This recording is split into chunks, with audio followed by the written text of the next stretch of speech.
Hello, members. Tom Morrison here from the MTI home offices in Nashville, Tennessee. And I am so excited to be here today, and I'm glad you are too. We've got Mr. Chris Czarnik, who is he's helping companies win the battle for labor. And he just spoke at our fall meeting in Napa Valley. And man, was he well received. He's going to show you some practical stuff today. And he's going to bring to light that we were just talking right before we got on here that there's no more workers, that everybody is stealing from everybody. And the demographics prove that out. So Chris, welcome today. Well, thank you. I'm really excited to be here, Tom. And my goal, as always, with any company I work with around the world, is give you tools and ideas that you can use tomorrow to change the way you recruit, retain, and develop employees. Well, so members listening in, so this is being recorded and it'll be released tomorrow on our online forum. So when you get it, you can share it with your team, your HR departments, anybody you would like to get this information. So a couple of tidbits. We've enabled chat. So if there's any questions you want to ask myself or Chris, just hit the chat box and type your chat in. We'd love for you to type in there and tell us where you're listening from. And then we'll have this available tomorrow on our online forum. So Chris, for those who don't know who you are, I mean, I just tell you, I can't wait to get to some slides you're going to show today because there was one slide in the meeting that I leaned into the guy in front of me and said, that slide is worth its weight in gold for being here. So tell people about how your journey is and why you got to where you're at today in the world of winning the battle for workforce. So again, my name is Chris Czarnik. I've spent the last 20 years figuring out why people go to and leave organizations. I've actually, before I was taught companies how to find people, I taught people how to find you. I was a career coach for 17 years, and taught people how to figure out where to go to work and how to find it.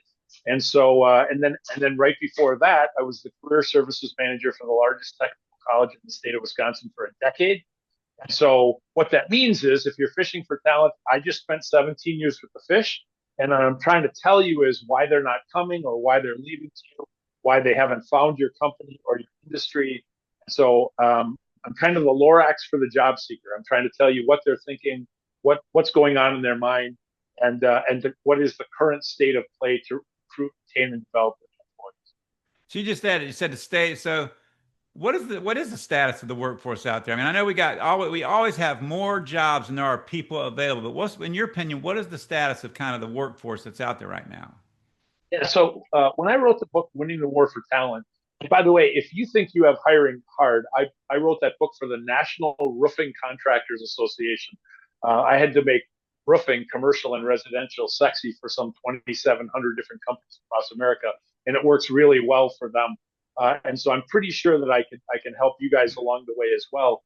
But what most people don't understand is that people my age and Tom, I think you're younger than I am, but we're in the same decade probably, is that there were always more people than there were jobs. You posted a job ad, a line formed, and you got to choose who came to kiss the ring of HR and kneel in front of the altar of our organization. And so we as business leaders or HR managers or presidents of companies, we just took for granted that if we had a good job with benefits that a line would form and we'd get to choose. Well, the demographics of the United States, which have been in stone for the better part of 35 years, says that for the next decade, least, we are 8.5 million people short in the workforce. And that means salaried people and hourly people alike. So when you post a job ad, the Mhm. sucking sound you hear, the 75 million baby boomers like you and I leaving the workforce, Generation Z, the generation that's coming to fill our spot, has 9 million less people. So it is not what it used to be. We always used to have it our way, and we always would have as many applicants and great people to choose from. That is not going to be the case for the next decade. That's why it's so hard to find good management and good leaders because the Gen Xers are now the next leaders, and there were like 7 or 8 million less Gen Xers than there were baby boomers. So as baby boomers retire, you're having to turn over potential leadership positions to people in their 30s that really don't have the experience and the wisdom and that longevity of knowledge to really rely on. They're having to learn kind of trial by fire. I think that's really true. You're exactly right. This has been a mathematical certainty. As a matter of fact, if you're struggling at all with math, I'm telling you, please do your own research and take a look at the demographics of each of the generation, baby boomers, Gen X, millennials, and Gen Z, and you'll see exactly what's going on. And in the past, this our baby boomer generation, which was the source and the hold of all knowledge, we were in the workforce for 40 plus years, and we just never had to transfer knowledge from one generation to another. But if you don't have a current process like I teach companies to transfer knowledge, what you have is you have a 40-year talented, experienced employee on Friday, and on next Monday when they retire, you've lost all that experience without any transfer of knowledge. And again, I want to make it clear. I realize this is the first time anybody on this show has ever dealt with that issue, and so we need new tools to solve that. So how important, I mean, and we have members that are like this. So how important do you think, and we got a very technical industry. So how important do you think it is for a company to have a technical training program because a lot of people will do job shadowing and they sit down, they let them get with a good lead guy, and then they put them out on the floor. So do you think it's important, because we have one of the industry's best technical training centers, do you think it's important for companies to have at minimum a certain level of technical training where they're putting everyone through a new member onboarding or new employee onboarding and a training mechanism? Yeah, Tom, listen, I was super impressed. I deal with a lot of companies around the world, and I was super impressed with you guys have as training resources available. And here's a saying that I'm really commonly known for: we hire people for what they know, but we always fire them for who they are.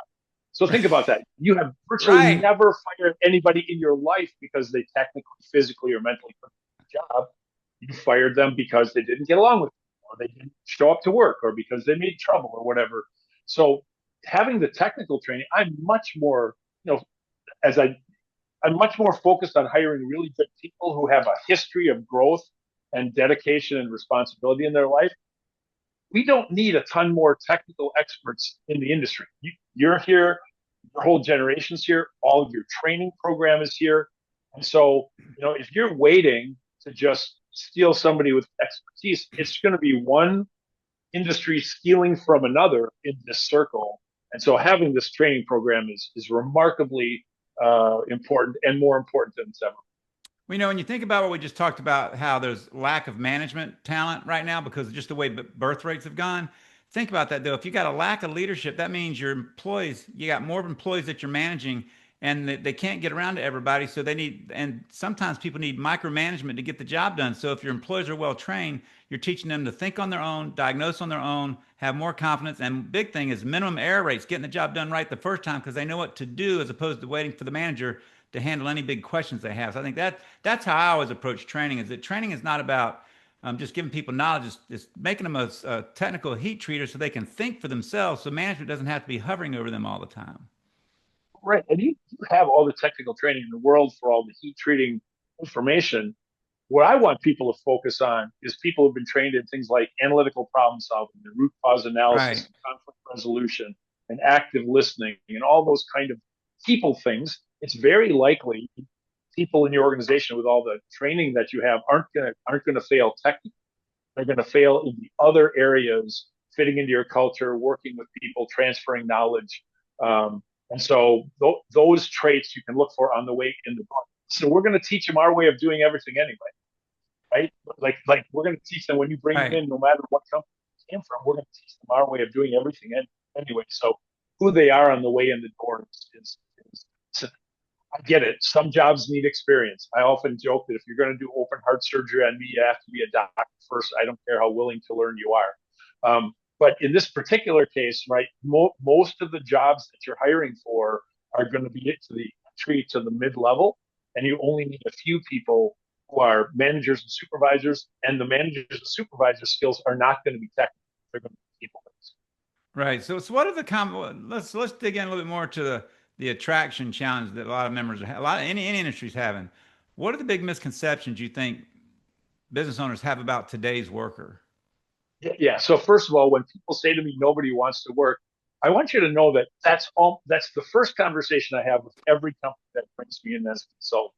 Nobody wants to work. Everybody's lazy. I saw on Fox or CNN, doesn't matter where you get this from. I saw it on TV that nobody wants to work and everybody's living off company handouts. They went to school for their French art degree and now they're living in their parents' basement, delivering pizzas to each other who come up. Please let go of all of that, right? Like if that were true, how do you explain the 37 great people in your organization today that show up every day to choose you as an employee, even though there's 10,000 other places they could go to work?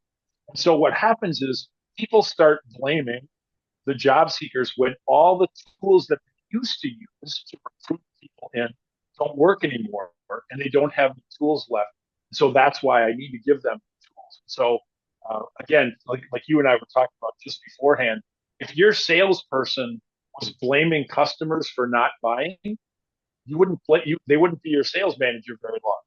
Right? We would say, are we doing the wrong job reaching out to them? Are we reaching out to the right people? Is our message motivating? We understand what they want and what they're looking for. And so selling a job is no different than selling any other product or service. And that's kind of what I want to give some tools for today. Right now, to get more qualified candidates, what do they have to do?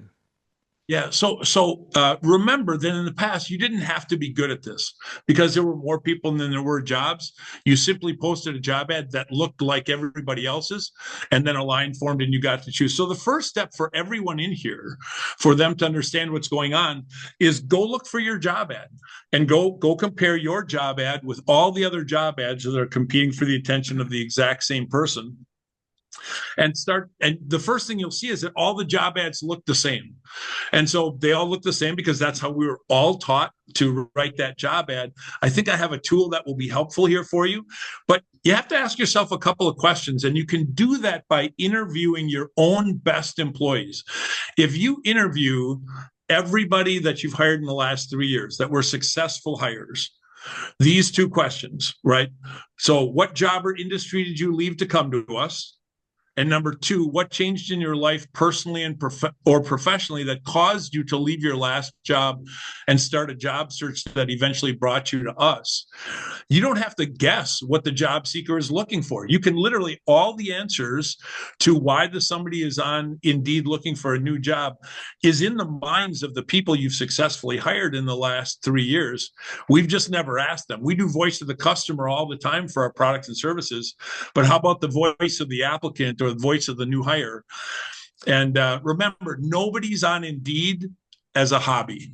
Can we agree to that, Tom? There are zero people on Indeed saying, I love my boss, I love my work, I'm well paid, I'm well treated, but I think just for fun, I'm going to spend 3 hours tonight and send resumes. Checking it out.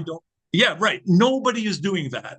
And so you have to understand the mind of the job seeker, which is what I'm trying to bring you here, which is, if you can say, like, interview your own people, what was wrong with your own company that made you decide to leave all your friends and everyone and everything you know behind and take a risk on a bunch of strangers? You'll find it's bad boss. You'll find it's too much overtime, not enough overtime.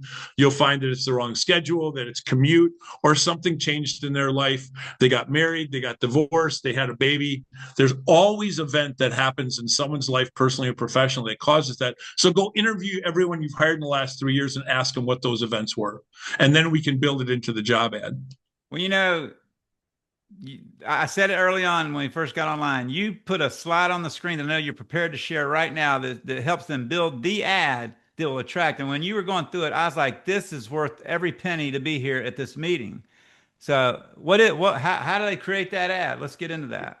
Yeah. Can you see on the screen the slide? Yep, okay. Three box job ad. So for all of you, I learned this before I wrote the book, Winning the War for Talent. I got a chance to study the way billion-dollar companies sell us everything. And what I learned from two really large marketing agencies, one in Los Angeles and one in Chicago, is this 3-box model of advertising. And the way you get sold everything, those Nike Air Jordans you just bought, you paid $250 for a pair of new Air Jordans instead of $42 at Shoe Rack to buy a pair of off-brand sneakers. Why? Because buying it was an emotional decision. You wanted to be connected to that little Nike swoosh on there. Changing jobs is an emotional decision, not a financial one. I'm going to say that again because I don't want people to miss it. If I know anything after 5,000 job searches, it's that changing jobs, being online, looking for a new job to leave all your friends and everyone you know behind, is an emotional decision, not a financial one. And so what we have a tendency to do with our job ad is say, well, let's impress them with their pay and our benefits and our educational reimbursement and all that stuff. That stuff, it doesn't belong in your job ad at all. In fact, The only thing that we're trying to do in this 3-box job ad, look at the top box. I use Snickers. If you remember the Snickers bar that I had, Tom, at our workshop, Yeah. right? Snickers doesn't say we're a candy bar and we're competing with 73 other candy bars, but you should buy us because we're a better price, or we're a bigger candy bar, or we have better products, services, customer service, or availability. What they do is they say, are you hungry? And what they're trying to do with the first line of their job ad is, if you look at the top line, it says connect to the person's current unhappiness.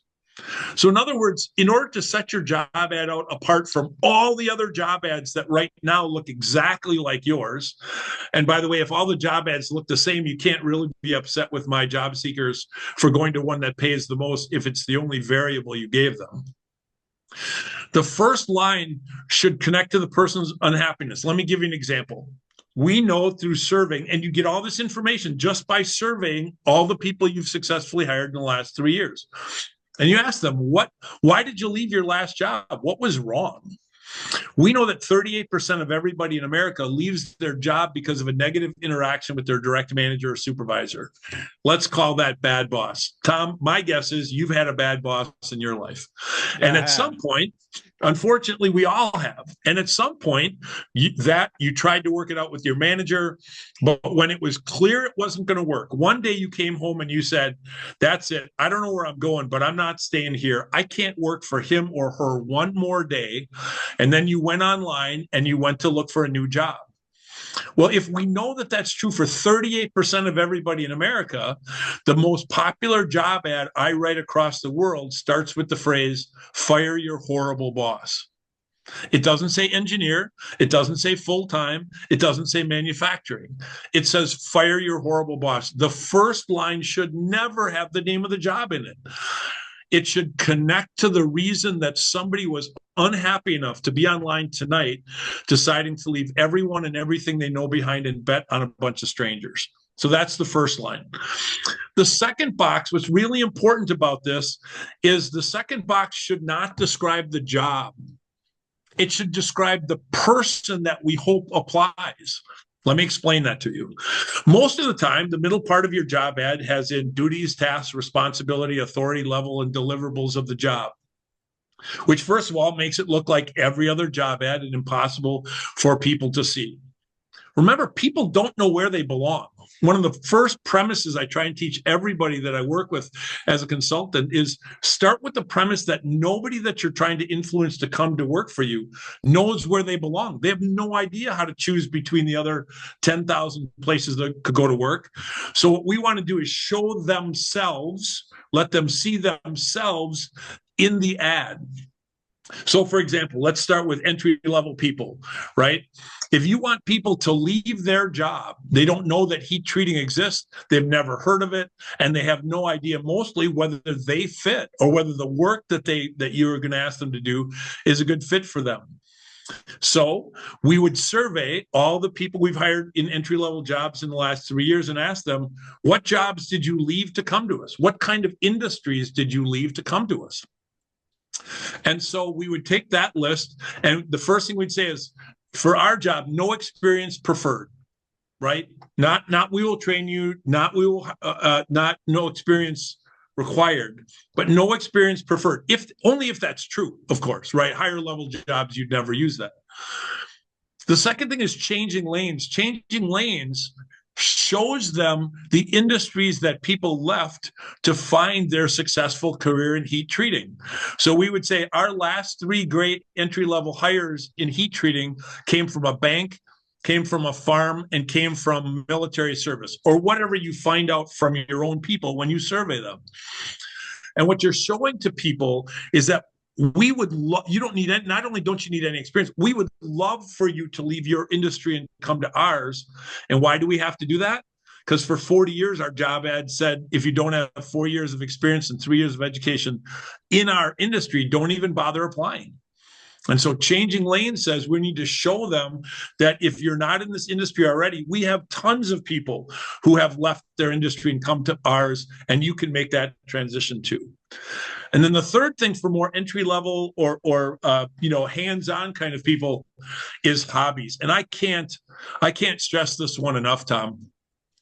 If you start with the premise that nobody's ever been taught where they belong, and nobody's ever been taught how to figure out which of the 10,000 companies around them they should go to work for, then the only thing we can do is describe this person in a way that people can see themselves, and they say, hey, the person they're describing sounds like me. Clearly, I don't know that I fit, but they're saying that I do.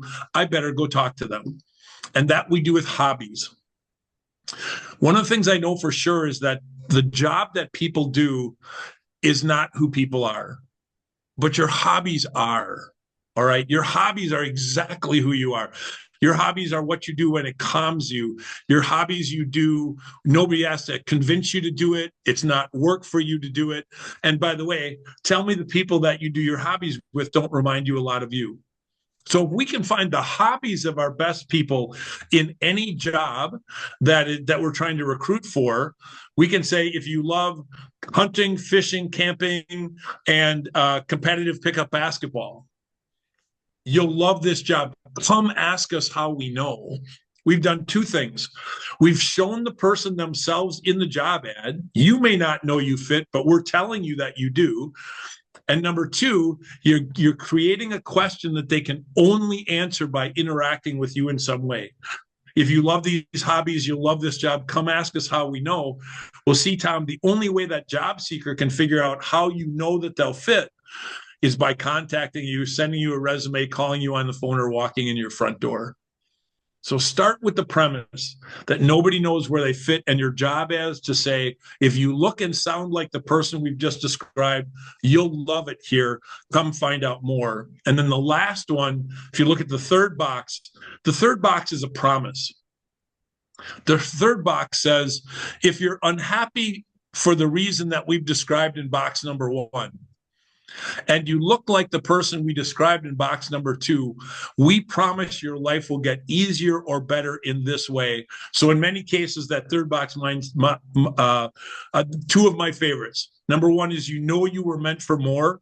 Come find more here. And the second one is, it's time to choose your family over your job for the first time. And why do we say that?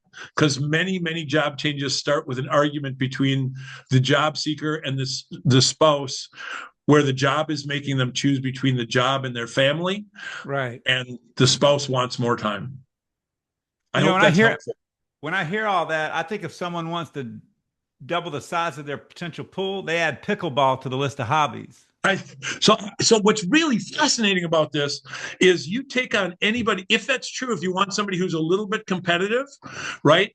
But again, I'm not asking anybody on this call to guess. I'm not asking you to do complex marketing strategy. I'm asking you to go ask the fish how you caught them, and your best people, what are their hobbies? What industries did they leave? Put it in the job ad and say, we'd love more people just like you. Well, what I love about this, Chris, is you're taking something and you're appealing to someone and their emotional value of who they are.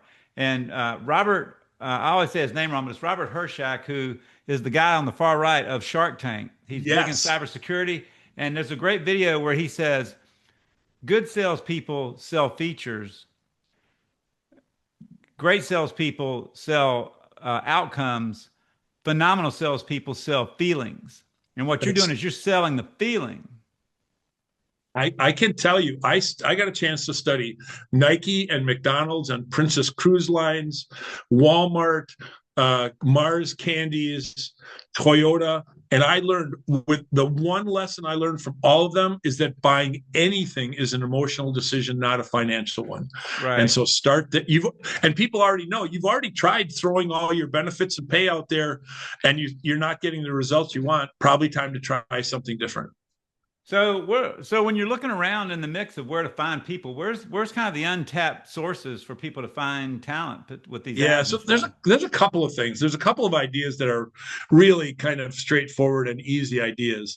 The first thing is, remember, I was the career services manager for the largest technical college in the state of Wisconsin for a decade. So if you want to know, I joke that if you want to know what millennials and Gen Zs are looking for, I had 23,000 of them come through my office and ask me the question, where should I go to work? And I helped them figure out where they should go. My staff and I did. And so if you are not actively engaged with your technical and trade school, it always confused me, to be honest, Tom, that the technical and trade school in your local area is churning out people who have all those skills, right? Some of them are mechanical skills, some of them are people skills, some of them are marketing skills.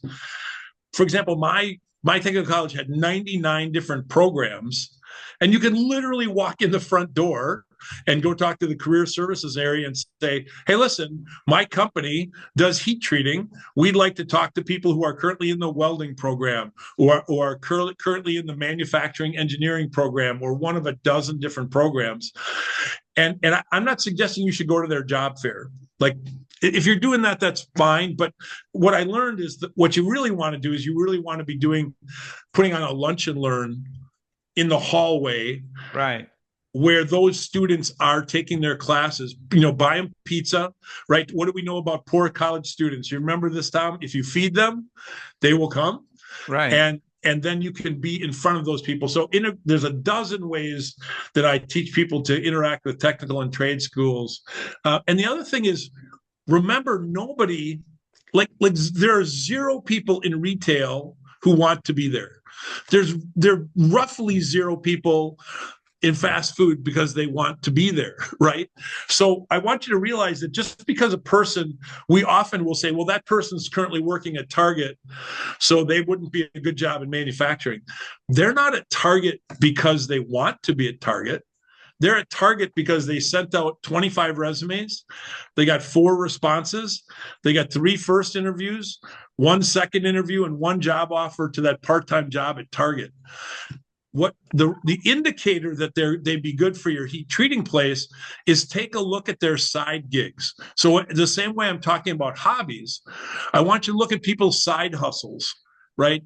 If somebody's working at Target, but their side hustle is doing roofing or doing drywalling or wiring houses or doing concrete work or working on somebody's car, their side hustle is what they actually would love to be doing full time. So you could actually put in the job ad, if your side hustles include working on people's cars, working on people's houses, or working on people's concrete work, we'd love to talk to you. To see, once again, you want people to see themselves in the job ad because they don't know where they belong. So those are the 2 areas that are really underserved. And I think what's funny is when we get an application from somebody who's in fast food, we go, well, they don't have the skills, even though the person in the back is taking a raw material, they're heat treating that frozen hamburger patty. Sorry, I'm trying to use the language here, right? They have certain specs, they have certain temperatures, they have quality standards to meet. Somebody's trained them to be good in that skill. It's just not in heat treating in something like metal that you're familiar with. Right. So start there. So real quick, could you unshare your screen so we go back to full screen? Yeah, sure, of course. So in that vein, so why are companies losing people midstream in the process? And then what are 2 or 3 top things that will determine whether someone will stay past night? Because a lot of our people I've literally had a member say, I hired a guy on Monday, and 3 days later he came in and gave us 2 weeks notice. Yeah. All right. So there's a couple of things. Number one, there was a time where you could post a job ad, gather resumes for a month, mull it over for a month internally, and fully expect that somebody would wait 12 weeks for an answer. Right. I have a quick question for everybody on this call. When is the last time you waited 12 weeks for anything in your life today? We can have anything from around the world delivered to our doorstep in 48 hours, and you're expecting people to wait 4, 6, or 8 weeks for an answer. If we got that kind of response from a retailer or somebody we did business with, we'd be wild. We'd be so upset, and we'd say, boy, we're getting bad customer service. And yet, and by the way, all you have to do is look at, are you responding to job seekers with the same urgency? I'm sorry, I'm trying to read the question at the same time. I'll take care of that. You go. Good deal. All right. Are we responding to job seekers with the same urgency we're responding to our customers? And if not, why not? If we know that that's good customer service, if we know that's the way people want to be treated, then are we unwilling or unable to do it? Or are we just doing it and taking a long time because we've always had that right and that privilege to do it that way? An automatic response within 24 hours, that doesn't mean somebody has to send it. You can have an automatic response just saying, we received your resume. We're reviewing it, and someone will get back to you in 72 hours to tell you whether you're in consideration for a phone screen, right? What happens is we don't keep in touch with them. We send in resumes, and then job seekers, because I used to sit at the table with them, they're like, well, I haven't heard from them in 3 weeks, but I think I'm still a good candidate. Well, I don't know. If I was dealing with a retailer and they didn't get back to me in 3 weeks, I would no longer consider myself a customer. I would say they're treating me pretty badly. I'm going to go find somebody who will treat me better. So for 24 hours for an automated response, 72 hours to say whether you're in consideration, and you should be setting up interviews within a week to 10 days of their of them sending in their resume. Yeah, I that's one of the most hated things I think by job seekers when I've talked to them is I'm qualified, I think, and at least I got a good resume, and I sent it in, and it's been 4 weeks and no one has said anything. When I even have after an interview, they don't call or do anything. And so imagine if your salesperson met with a potential customer, said we'll get back to you, and took 4 weeks. What would that customer say? Right. You're not serious about being my vendor. So our member John has asked, in your experience, taking employees from food service, retail, or climate controlled environments and then transition them into a heat treat shop, which could be, it's lots of fire, lots of heat. I mean, how do you transition someone from those two industries? See, that's why the hobbies are it's a great question, by the way. Thank you for it. That's a great, the hobbies are much more important than the job they're currently in. Remember, the job they're in is the job they could get, but their hobbies are what they do for fun.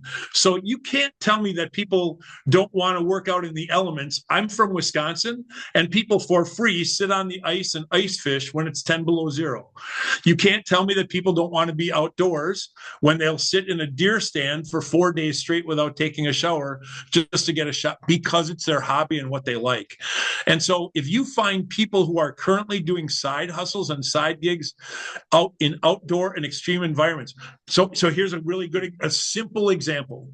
So, right, heat treating, oh my gosh, it's really hot. Nobody's going to want to do it. This week, watch in your community and find people who are on the back of hot tar trucks sealing parking lots and driveways. And that person's making $15 an hour part-time, will get burned 3 times this week, will come home smelling like tar every day. You tell me they wouldn't prefer to be in your heat treating facility. And so oftentimes, you'll forgive me when I say this, but people say, well, people don't want to work in the elements. No, you might not want to work in the elements, but if there are indications in their life, their hobbies and their side hustles, that they prefer to do that kind of work, if you're working on pulling out somebody's engine in the middle of summer, I'm pretty sure you could be working in a heat treating facility. So I just put out on the chat our Job of Tomorrow series at heattreatcareers.com. Another element, I think, and you tell me if I'm off base or not, but the younger generation are one of the most purposeful, cause-oriented. They care about what they do. They want it to make a difference. And when you look at, as opposed to saying, look, in life, you can flip hamburgers, or you can be at a cashier, or you can come to work at a place like us where every day we heat treat parts that keep planes in the skies. So you're building safety. Listen, I watched some of your stuff. It's really remarkable. Like, if we can get them to that 6-minute video just about why heat treating. So there's two things. I'm going to make some generalizations and I'm going to talk about specifically. What I've learned about studying generations for the last 2 decades is that baby boomers like us, our basis for choosing work was security. Right. We didn't know when the next job was going to come. Then for Generation X, right, it was significance, right? Do I make a difference? Do you see me? Do you recognize that I'm here?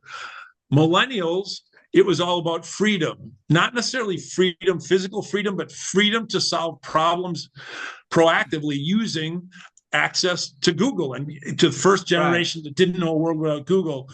But millennials as a whole, purpose, you've hit it on the head. Purpose is their driving factor. And it's not that they will do a worse job just for purpose generally.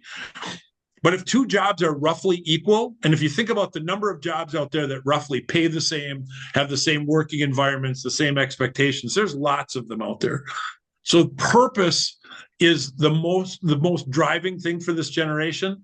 But I can sum that up in one phrase, and that phrase is this: when Gen Z stops learning, they start leaving. Right. Like millennials and Gen Z, when they stop learning, they start leaving. And so if you can focus on their ability to drive their own growth throughout the higher levels of service in your organization, and it might very well be why somebody is leaving one of those retail roles or one of those fast food roles, or on the back of that hot tar truck. I think I used in the example, Tom, when I was with you guys in California about, the young lady in the pit of the 10-minute oil change place. Tell me that you don't want that person with those mechanical skills and abilities in your heat treating facility, but in the pit of the 10-minute oil change place, they have no place to grow. Right. They've got nowhere to go. Right. But you guys have a world of growth and opportunity that you can put in front of them. She's not in the pit of the 10-minute oil change place because she wants to be there. She's there because she tested the market and it's the only job that was offered to her, so she took what was available. Well, 3 quick things. So to me, the difference is most people are selling a job, and our Jobs of Tomorrow docuseries helps sell a career in manufacturing. And so the second thing is, right before the fall meeting, I had 3 different business owners tell me that when they started taking the 6-minute Jobs of Tomorrow series, and before they ever asked the first question to the candidate, they said, I want you to watch 6 minutes of something real quick to give you a sense of who we are and what we serve. And they said the questions and the demeanor of the conversation went way up a notch. Like they elevated them from thinking they're going to get a job to, man, I'm serving in an industry that protects people, safety, And so that's the second. The third thing is that was going so well. We've actually made a certificate program called the New Employee Onboarding Certificate Program, and it has the 6 episodes of the Jobs of Tomorrow in it. So the first thing if you've got a subscription to our online academy and you put them in that, the first week they're there, they're going to be learning through 6 episodes at 22 minutes apiece what industry they're in and what they're serving and how they're making a difference every day they come to work. So here's an idea. Listen, I love your stuff. You guys are ahead of most manufacturing organizations, just so you know. Why wouldn't you put that as a hyperlink in the job ad? Exactly. Right. So the first thing we have to do with our job ad is not to sell all that stuff. That's what the interview for is. But the form and function of the job ad has to look different from all the other ones that have similar type jobs. And so there's 2 things that I always want in the hyperlink of somebody's job ad. Number one is a link to anything like you have, your 6-minute video. The second thing is I would encourage you to go find your company's Glassdoor rating. Are you familiar with Glassdoor, Tom? Oh, yeah. Okay, so Glassdoor is a site where current and former employees write their reviews on working for a company.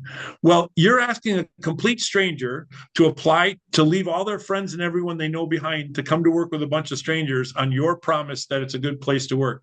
Most of us wouldn't buy a $20 electric travel toothbrush on Amazon without stars and reviews, and yet somehow we're expecting job seekers to choose us out of 25 different job ads that all look the same without anything to set it apart.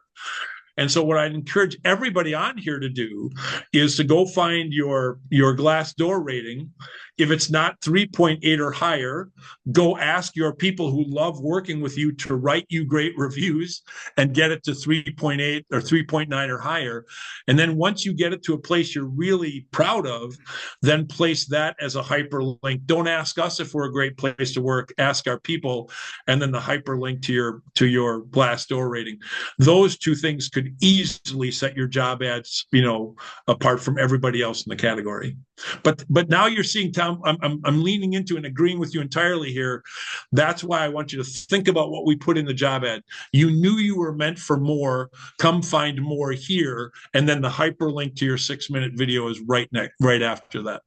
Right. So once you got them on board, you got this big thing. We talked a little bit about it earlier. You got this thing called a manager. I mean, a lot of people are managers. They're not leaders. MTI's got an executive management training program that's turning managers into leaders.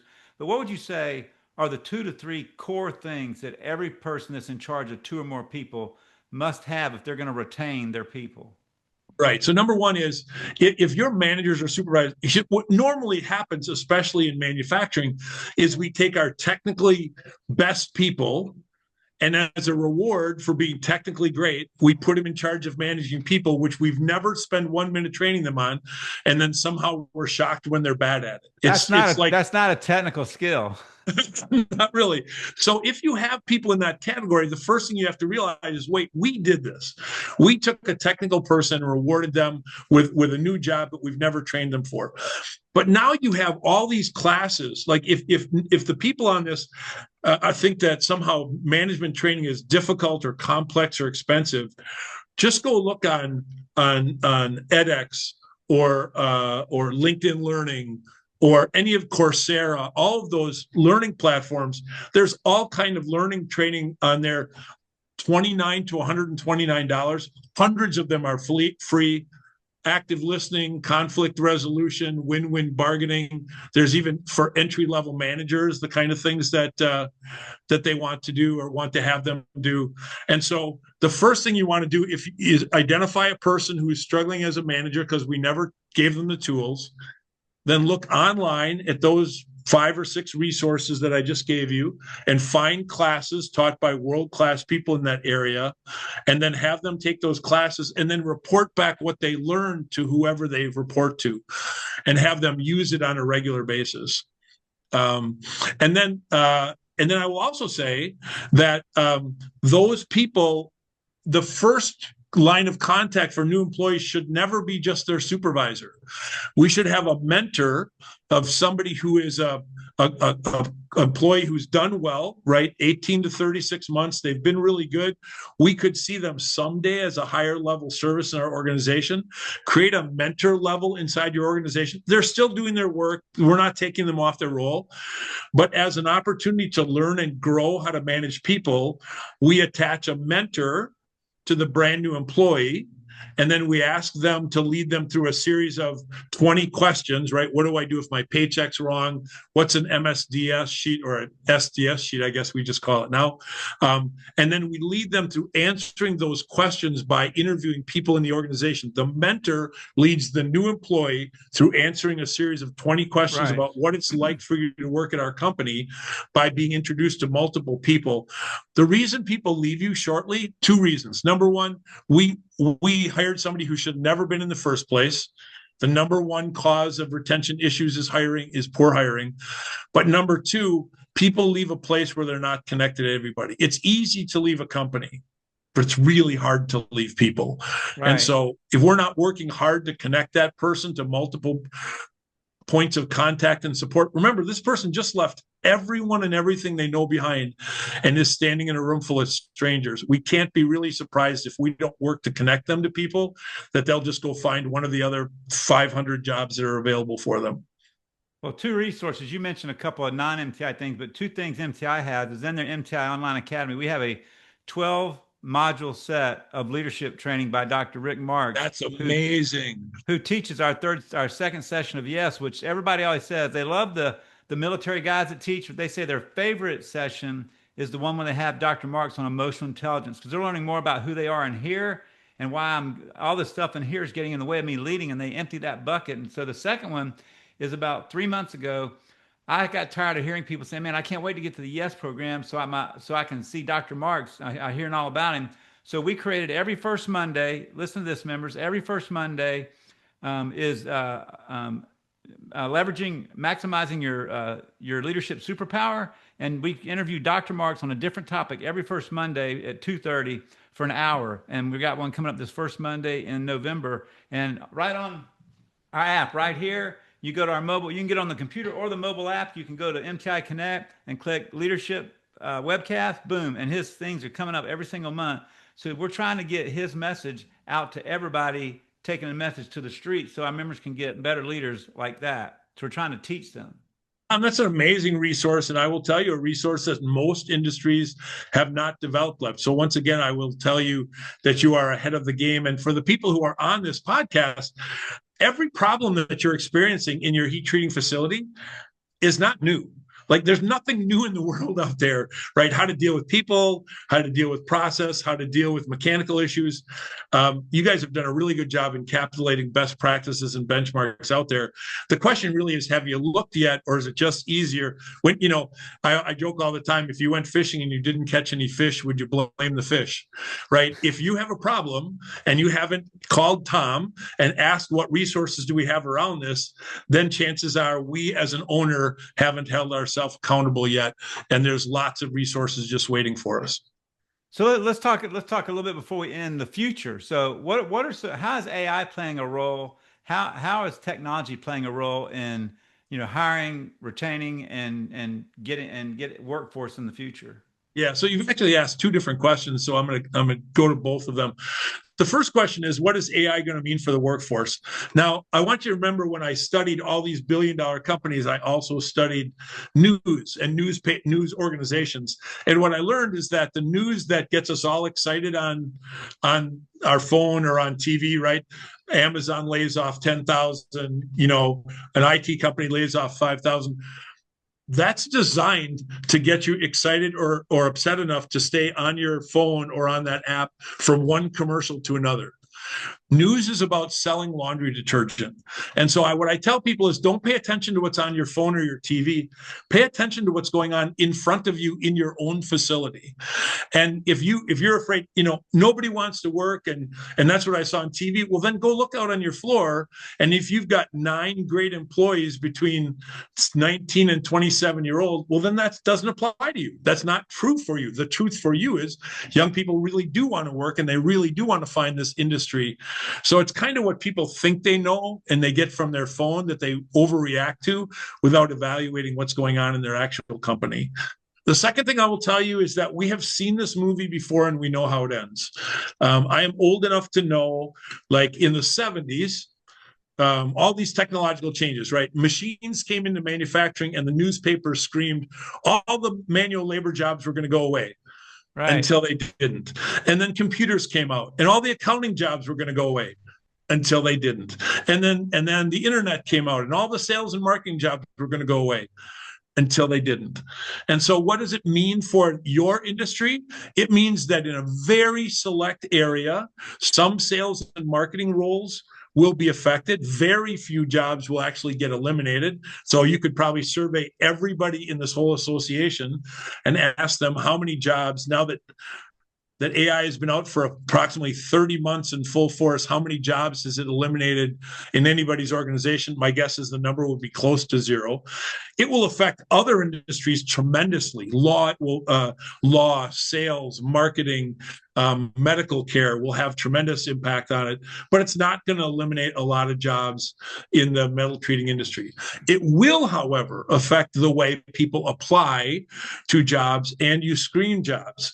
If you're big enough to have an ATS or an applicant tracking system in your organization, I want you to recalibrate that and realize that applicant tracking systems, the ones that are screening out resumes before you get to see them, I would ask you to turn them off for a little while. Applicant tracking systems, which were developed over the last 15 years, were designed to screen people out, not include people in who didn't have our specific education or experience. It was a set of hurdles that we put in and filters to put in to screen out applicants. Well, we could do that for the last 30 years, and we certainly can't do that today. The other thing I'll tell you is that AI is going to give you a tremendous opportunity to do the responsiveness to job seekers that I'm suggesting. You can easily create an almost automatically AI generated email response to somebody who applies. You can set up your phone screens with them. You can set up your Zoom calls with them, your first interviews with them with AI. And I want you to know that in this particular case, before you worry about AI, because I know it's made the news and I know people have gotten all high mighty about it, but I want you to realize that the most people on this call haven't even tried the first step in changing what we're trying to do to hire before we worry about AI. I don't know if I answered your question. You asked a nickel question. I gave you a $1.50 answer. It is rare in your industry that it's going to have any effect in the next 5 years. Right. So, well, here's what I know about AI when it comes to, so AI, and this is the conversation, because many employees, because they're hearing it on the news, are frantic because their friends are saying AI is going to take your job. So it's imperative that what you do is you communicate to your employees that AI is not about job replacement. It's about capacity expansion. So I would say in our company, we're not thinking about how we can take 10 employees down to 7 and save money. We're Right. trying to see how we can take 10 employees and do 150 times their work, 150% of their productivity without stressing them out, because AI is going to give you the ability to do this 50% more work in 8 hours a day. And that's what you need to do. That's what AI is supposed to be for. It's not about job contraction, but it's about job expansion, capacity expansion. That's the conversation I'd be sitting down with every team member so that they come into work every day, not worried and stressed out with anxiety that their job could be eliminated tomorrow because you implemented some AI features. So that's the one thing I think, members, if you're not having, that's a conversation. I'm talking a number of different industries, and that's the biggest fear every employee is having right now, is that the word on the street is that AI is going to take jobs. And if you're smart as an owner, instead of trying to hire people to do work, you're thinking about how do we use AI to expand capacity and profitability and Yes. sales growth, because it's there and you can. I'm even seeing it right Tom, here in AI. I think you've said that brilliantly. And now think about your job ads for people who are doing individual work. You know, you in your job ad could say will never be able to do the job we need you to do for us. Right. So that's a really clear message to people that if you're afraid that AI is going to eliminate your job, you know, it just can't do that in this case. Well, the last question of the day for you to send them home with a big takeaway over everything you've said is, what is the one thing you think people should do in the next 2 weeks, 15 to 30 days to try and enhance their ability to attract people and retain? Yeah, it's really simple. Interview everybody you've hired in the last 3 years. And, you know, it's really funny. People desperately want to tell you their story, right? When we interview them, we ask them, why'd you leave your last job? Was it people or was it process? But we don't really gather that information, and we don't use it in our outgoing advertising for our positions. We gather it to evaluate that person. But I want to let you know that I promise you, if you use that three box model, you know, I'm going to put on the QR code to work with if people want to talk to me more and ask me more questions. But I promise you, if you just survey everybody in your company and ask them those 2 questions, what changed in your life personally or professionally that caused you to leave your last job and come to us? And number 2, what job or industry did you leave to come into our industry? These job ads will write themselves. And the great news here, Tom, is that you don't have to believe me at all. I know I'm just some loudmouth guy from Wisconsin that people have just met, but you can continue to run your current job ad, and then write a 3-box job ad the way I've taught you to use the information you got from your people, run them in the exact same place, and then just start auditing what job seekers are actually replying to, and you will have in real time your results. You want to hear a real practical use of AI? Please. So most of the people on this call might give that information to their HR manager, who will then turn around and spend 4 hours trying to write the perfect ad. Whereas you take that information that you got from employees and said, write me a 3-box ad talked about by Chris Czarnik, and for a local newspaper or a local ad, whatever you're going to put it, and go. I guarantee in 60 seconds that ad appears and comes up. It's funny. What's really funny is people are trying to use AI. Like if you use it in that case, you would be bypassing. You would let the internet guess, right? Instead of surveying your own people, you would never sell your products and services that way, right? No, I'm not saying have it guess. You go interview your people. I'm sorry, I misunderstood. Take the answers you get and feed There that you in, go. and let it actually write the semantics of the ad, because that's where AI is really good. That's where ChatGPT is really good. You're 100% correct. But I'm really grateful, Tom, for the opportunity to come out and speak with your people. We got really great feedback from them, and some people have already started using those tactics. But if people on the call want to learn more about my work, you can go to chrisczarnik.com. I've got a lot of free information there. If you scan the QR code and send us an email, I'm happy to have a conversation with you, because I spend most of my life actually going into companies, spending one day with your people, building a new age recruiting team, and then providing them with 3 months of virtual coaching so that you guys can solve this problem once and for all. But most importantly, thank you for your trust and belief in my work. I really had a great time learning about you guys and your industry. Well, Chris, thank you so much for being here. And members, you heard it today. We've got all the resources you can muster to help you with these types of things. You go to heattreat.net and you can find it all. And you can go out there. If you go to heattreat.net and scroll down just a hair, you'll see a link to our events tab. We got a webcast coming up on quality standards and audit compliance in December. We got our latest fourth quarter forecasting, economic forecasting coming up in I think the first week of December. And in 2 weeks, we're going to have a webcast from an actual heat treater who is qualified for their CMMC 2.0 certificate. We've been searching long and hard for somebody, and it's very hard. And we've got somebody who has actually accomplished it, and they're going to share lessons learned and best practices for you so you can be progressing towards getting yours as well. So have a great day, Chris. Thank you very much for your time. And remember, you're not just strong, you're MTI strong. We'll see you soon.